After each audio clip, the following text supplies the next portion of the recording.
Example के तौर पे मैं बताऊं तो राजकुमार राव की अभी हाल ही में फ़िल्म आई थी भीड़, उसमें भी उन्होंने गवर्नमेंट को क्रिटिसाइज़ करने की कोशिश की। और उनकी पुरानी फ़िल्मों में बात करें तो एक फ़िल्म थी न्यूटन, जिसमें वो नक्सल प्रेमी उनका थोड़ा दिखा और इंडियन आर्मी को उसमें नेगेटिव शेड में दिखाया गया था। आयुष्मान खुराना की चंडीगढ़ करे आशिकी, राजकुमार राव की बधाई 2, एक लड़की को देखा, शुभ मंगल ज़्यादा सावधान करते हैं। और ये काफ़ी लवेबल कैरेक्टर सा बना देते हैं इन्हें, ताकि आप इन्हें पसंद कर लें। और जब आप इनके आदी हो जाते हैं, इन्हें काफ़ी पसंद करने लगते हैं, एक थिएटर में जाने तक का प्रॉमिसिंग वादा हो चुका रहता है आपका, तब ये अपने एजेंडा को कैसे धीमे धीमे पुश करते हैं कि इसमें ये कैरेक्टर को गे दिखा दो, इसमें इसको लेस्बियन दिखा दो। अब देखिए माधुरी दीक्षित तो एक काफ़ी सीनियर एक्ट्रेस हैं, तब भी उन्होंने एक वेब सीरीज़ को साइन किया जिसका नाम था मजामा। उसमें क्या दिखाया गया था कि बच्चों को बहुत बाद में पता चलता है कि उनकी माँ लेस्बियन है। सो हे देयर, हेलो एवरीवन। अगर आपने ये वीडियो पूरा अंत तक देख लिया तो आपको ये बात बहुत ही स्पष्ट रूप से पता चल जाएगी कि कैसे बॉलीवुड अनगिनत विकृत मानसिकता वाली वामपंथी विचारधारा की फिल्में अपने फिल्मों द्वारा पुश करता है। आज हम ऐसे ही एक अनसोशल विचारधारा पर बात करेंगे जो कि वेस्टर्न वर्ल्ड द्वारा हमारे ऊपर थोपा जा रहा है। इस सब्जेक्ट का नाम है LGBTQ, लेस्बियन, गे, बाइसेक्सुअल, ट्रांसजेंडर, क्यू से क्वेश्चनिंग और प्लस से पता नहीं कितना वो भी इन्वेंट करें। गौर देने वाली बात तो ये है कि जो इंडिया में हम जिसे किन्नर समाज कहते हैं, उसका जो इंग्लिश टर्म है वो है यूनक। आप यहाँ पढ़ पा रहे होंगे यूनक, परंतु इस सोसाइटी के शब्द में LGBTQ में आपको कहीं भी ई शब्द नहीं मिलेगा, क्योंकि ये जो किन्नर समाज है वो एक नेचुरली अकरिंग फॉर्म में है। परंतु ये समाज क्या करता है, जो जो इनके मानसिकता से निकली हुई विचारधारा है उसे वे पुश करते हैं। इसका मतलब ये है कि चूँकि किन्नर को हम जानते हैं कि प्रकृति रूप से ही कोई पैदा होता है किन्नर के रूप में, तो वो ये सोसाइटी उसे अपने LGBTQ एजेंडा में नहीं फिट करता। आप ट्रांसजेंडर वर्ड से बिल्कुल भी कंफ्यूज मत होइएगा, ट्रांसजेंडर का एक अलग ही मतलब होता है। तो इस LGBTQ एजेंडा की शुरुआत कहीं ना कहीं अमेरिका से हुई थी, वो भी मिड 1980s से।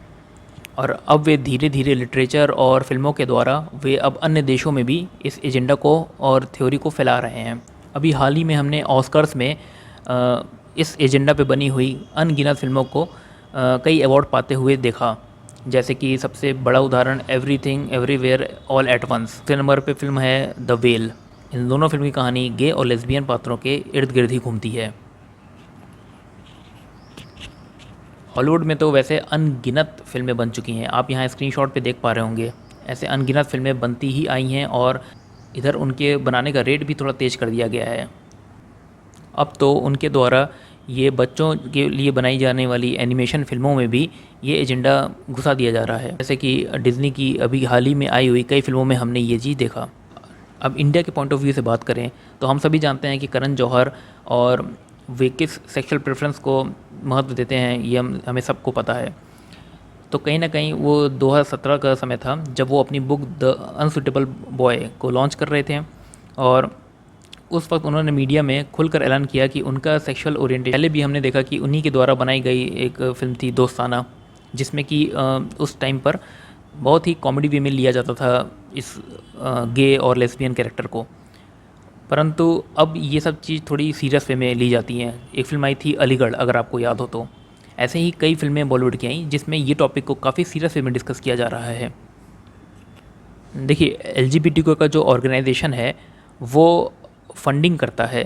जिन भी देशों में फ़िल्में बनती हैं वहाँ पे सब में फ़ंड करता है, मतलब वो कई देशों में फ़ंडिंग कर रहा है इस अपने इस सो कॉल्ड विचारधारा को प्रमोट करने के लिए।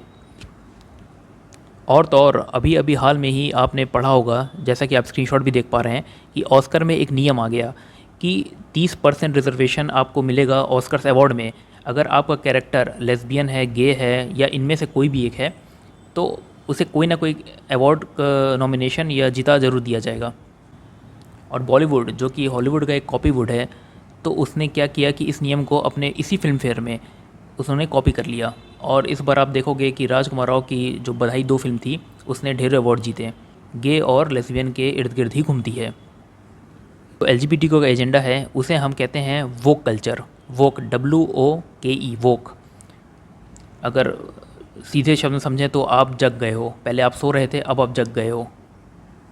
और ये साफ साफ लेफ़्ट लीनिंग और वामपंथी आइडियोलॉजी ही है। अब सवाल उठता है कि ये वेस्ट वर्ल्ड ये एजेंडे को इतना डेलिबरेटली पुश क्यों कर रहा है। तो देखिए, जो ये वामपंथी होते हैं उनका मुख्य एजेंडा ही यही होता है कि जो रूढ़िवादी समाज एक नेचुरल वे में चलता चला आ रहा है उसे वे बहुत ही तोड़ मरोड़ कर नए आइडियोलॉजी के साथ पेश करते हैं, जिससे कि जो उनको पढ़ता है या जो उनका ग्रहण करता है वो अपनी आइडेंटिटी ही भूल जाए। फॉर एग्ज़ाम्पल, इंडिया में 1980s और 1990s के समय में अगर आप अपने आप को हिंदू कहना चाहते थे तो आपके लिए एक नया वर्ड चिपका दिया गया था इन्हीं वामपंथी द्वारा, वो था सेक्युलरिज्म। तो मतलब आप अपने आप को हिंदू मत कहिए, सेक्युलर कहिए। कई फिल्में बनने लगीं जो कि सेक्युलर का मैसेज देती थीं और कैसे एक दूसरे कम्युनिटी क्या हुआ उस टाइम पर हर स्टूडेंट अपने आप को सेक्युलर कहने में गर्व महसूस करने लगा। तो यहाँ पर तो वामपंथी जीत गए। तो अब वे सोचने लगे कि अब हम नया कहलाएं। तो ये जो वेस्टर्न वर्ल्ड है वे अब लगा कुछ नया आविष्कार करने के लिए, और उन्हीं के द्वारा आविष्कार किया हुआ ये है LGBTQ एजेंडा। तो इससे हमें साफ साफ लगता है कि ये एक मन से निकला हुआ एक विचारधारा है। ये एक नेचुरल वे में बनाई हुई या प्रकृति के द्वारा दी गई ये ऐसा कुछ भी नहीं है। मतलब ये लेस्बियन और गे का जो प्रेफरेंस है ये हम अपने मन में विचार करके उत्पन्न करते हैं। तो कहीं ना कहीं इसे आप बता सकते हैं कि ये एक बीमारी का रूप है। इसमें होता क्या है कि ये जो LGBTQ सोसाइटी है ये कई प्रकार के सेक्सुअल प्रेफरेंस को कैटेगराइज कर देती है। ये आपको चुनने का मौका देती है कि अगर आप लड़का पैदा हुए हो तो आप सर्जरी करके लड़की बन जाओ, लड़की पैदा हुए हो तो आप लड़का बन जाओ। और भी कई प्रेफरेंसेस हैं जैसे कि बायसेक्सुअल, ट्रांसजेंडर, आप कुछ भी बन सकते हो, इनका ही कहना है। क्यों ये ऐसा कहते हैं? इनका मानना है कि ये लड़का और लड़की जो जेंडर आपको असाइन किया गया है ये एक सोसाइटी द्वारा आपको दिया गया है। आप बड़े होकर ये चीज़ को बाद में समझो कि आप अगर फील करने लगो कि मैं लड़की हूँ, या आप फील करो कि लड़की हो तो आप लड़का फील करने लगो, तो आप अपना जेंडर चेंज कर सकते हो। इनका ये मानना है। मेरा पर्सनल तो ये ओपिनियन है कि हमें भगवान के बनाए हुए शरीर के किसी भी प्राकृतिक रूप को कभी भी चेंज नहीं करना चाहिए, वरना ये स्वयं के ही विनाश का कारण बनती है। आपने सुना ही होगा कि कई एक्टर एक्ट्रेसेस अपना सेक्सुअल प्रेफरेंस चेंज करने के दौरान उनकी मृत्यु हो गई क्योंकि वो ऑपरेशन या सर्जरी ठीक से सक्सेसफुल नहीं हो पाया। पर बॉलीवुड को क्या, वो तो इस घिनौने एजेंडा को प्रमोट करने के लिए वो फिल्म बनाए चला जा रहा है। अब बॉलीवुड के बारे में डिस्कस करने से पहले हम जान लेते हैं कि लेफ़्ट लीनिंग विचारधारा में मुख्यतः 5 पॉइंट ऐसे क्या क्या हैं जो कि आपको समझने में आसानी हो। देखिए, जब भी आप कोई एक लेफ़्ट लीनिंग विचारधारा की सिनेमा देख रहे होंगे तो उसमें आपको ये पॉइंट ज़रूर मिलेंगे। पहला पॉइंट है कि परिवार को निगेटिव शेड में दिखाना। इससे वो क्या करना चाहते हैं कि परिवार वालों को या मुख्यतः उनके जो पेरेंट्स होते हैं, जो एक्टर एक्ट्रेसेस के जो पेरेंट्स दिखाए जाते हैं वो काफ़ी निगेटिव शेड में दिखाए जाते हैं। वो परिवार तोड़ने का काम करते हैं कि जो है आपको अपने पेरेंट्स से नफरत हो जाए, ऐसी फिल्म बनाते हैं। सेकंड पॉइंट आता है इसमें कि सिस्टम उखाड़ के फेंक देने का। जैसे कि आप देखते हो कि कई बार जैसे KGF एक फिल्म थी जिसमें कि जो हमारा लीड एक्टर था वो पुलिस स्टेशन पे गोली चला रहा होता है, या फिर रंग दे बसंती, उसमें इन सब बात फिल्मों में आपको दिखेगा साफ साफ कि सिस्टम को उखाड़ के फेंक देने का, सो कॉल्ड रिवॉल्यूशन लाने का एक बातें होती हैं। जो करंट सिस्टम चल रहा है उसको वो तोड़ देना चाहते हैं। वो अपनी ही कुछ कह लीजिए सिस्टम इस्टेब्लिश करना चाहते हैं कि नहीं। तीसरा पॉइंट कह लीजिए, जो वुमेन एम्पावरमेंट को इन्हें दिखाना होता है तो वो क्या करते हैं कि पैट्रियार्क सोसाइटी या फिर पुरुष प्रधान समाज को काफ़ी निगेटिव शेड में दिखाते हैं।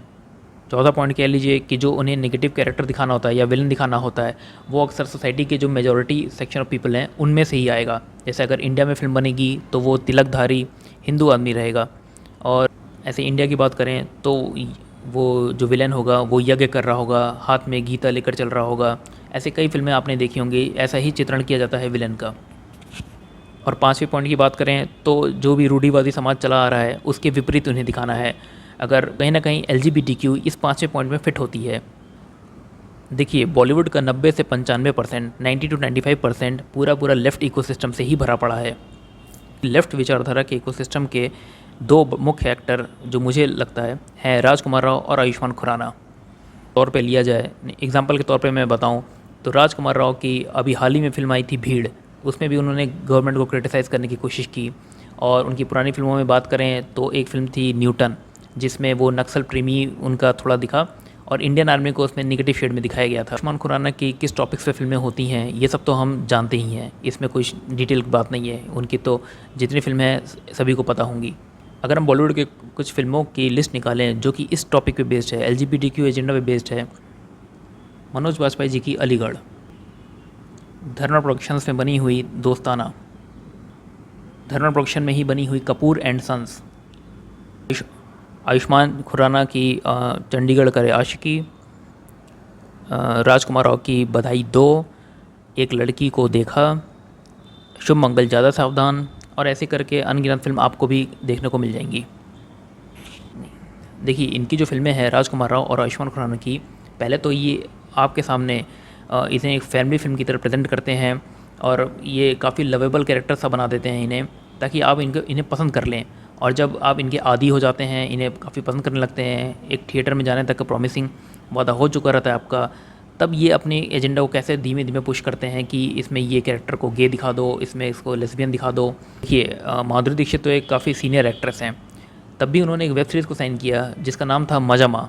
उसमें क्या दिखाया गया था कि बच्चों को बहुत बाद में पता चलता है कि उनकी माँ लेस्बियन है, मतलब पूरे परिवार को ही पता चलता है कि उनकी हस्बैंड को कि उनकी वाइफ लेस्बियन है, और ये मतलब वो बच्चे अडॉप्टेड रहे हों या ये, तो मैंने तो वो वेब सीरीज़ नहीं देखा, पर ऐसा ही कॉन्सेप्ट था उसका। तो इतने एज के बाद आपको ऐसी फ़िल्म क्यों साइन करनी है? आपकी अपनी एक ऑडियंस है जो आपको पसंद करती है, तो आपने कहीं ना कहीं मान लिया था कि आपकी ये वेब सीरीज़ देखी जाएगी और इस नैरेटिव को आप पुश कर सकते हो। अभी क्या है ना कि ये जो एजेंडा है LGBTQ का, ये अभी नया नया ईजाद किया हुआ वामपंथी द्वारा एजेंडा है, तो इसे क्या किया जा रहा है, लिटरेचर और फिल्मों द्वारा जितना हो सके पुश किया जा रहा है, और इसके लिए काफ़ी फंडिंग हो रही है। आप देखोगे हर एक फ़िल्म बॉलीवुड की खासकर जो लेफ़्ट विचारधारा की है, उसमें वोकिज़म आ ही जा रहा है। अभी एक क्लास नाम का भी वेब सीरीज़ आया था, उसमें आप देखोगे साफ साफ कैरेक्टर दिखाए गए हैं कि गे कैरेक्टर्स और लेस्बियन कैरेक्टर दिखाए गए हैं। अब मतलब आप एक फैमिली फ़िल्म के नाम पर आप लोगों को ये पेश कर रहे हो। पहले के ज़माने पे एक से एक हमने फैमिली फ़िल्म देखी, जैसे कि बागबान हुई, या फिर कॉमेडी के नाम पे हेरा फेरी वगैरह, ऐसी कॉमेडी फिल्म हुआ करती थी जो अपनी फैमिली के साथ बैठ के आज भी इंजॉय कर सकता है। और आज आप आयुष्मान खुराना और राजकुमार राव को लेकर ऐसी कॉमेडी फिल्म बना रहे हो जो मतलब देखा क्या, मतलब एक अकेले में भी आप ना देख सको ऐसी फिल्मों को। देखिए, ये वीडियो देखने के बाद आप में से कई मित्र कह सकते हैं कि भाई यार वो सब फिल्में कॉमेडी हैं, ये लाइट टच की फिल्में हैं, तो तू इतना सीरियसली क्यों ले रहा है? अगर हम ऐसी फिल्मों को बिना बॉयकॉट किए बनने के लिए अलाउ कर दें तो होगा क्या कि हम लोग तो चलिए 30+ हो चुके हैं, हमारा दिमाग तो काफ़ी स्थिर है, पर जो यंग जनरेशन आ रही है जो अभी 12 के एज पे है या 15 की है या 18 के बिलो है, तो उन्हें इस चीज़ की आदत पड़ जाएगी। फिर वे अपने सराउंडिंग में जब ऐसे किसी को देखेंगे जो लेस्बियन और गे हैं, या फिर ऐसी कोई रैली हो रही होगी, ऐसा कोई मूवमेंट चल रहा होगा देश में जो कि वेस्ट में बहुत ही ज़्यादा आगे बढ़ चुका है ये बात, तो वे भी उसको सपोर्ट करने लगेंगे। क्यों? क्योंकि उनका जो हीरो दिखाया जा रहा है फिल्मों में वो इस बातों को सपोर्ट कर रहा है, तो उनके मन में बैठ जाएगा कि हाँ भाई ये तो एक पॉजिटिव चीज़ हुआ। तो ऐसे ही ये जो वामपंथी होते हैं वो विचारधारा को मन में बहुत डीपली बैठा देते हैं। और जो हम लोग के एज के जो मूवी वॉचर्स हैं वो कहीं ना कहीं इस बातों को समझ रहे हैं कि वामपंथी कैसे अपने नैरेटिव को पुश करते आ रहे हैं। तो कहीं ना कहीं बॉलीवुड के बॉयकॉट का ये भी एक कारण बन रहा है। इसमें खुद गलती बॉलीवुड की ही है। तो होप सो इस वीडियो से आपको काफ़ी अच्छी जानकारी मिली होगी, और कम से कम अब आप ये पहचान तो पाएंगे कि लेफ़्ट के अंदर आने वाली फ़िल्मों का क्या क्या कैटेगराइजेशन होता है। इस विषय में मेरे विचार आपको कैसे लगें आप हमें कमेंट बॉक्स में ज़रूर बताएं। इस वीडियो को लाइक करें और सब्सक्राइब करके हमारे चैनल से जुड़ें। मिलते हैं अगले वीडियो में एक नए कंटेंट के साथ, तब तक के लिए good bye and take care.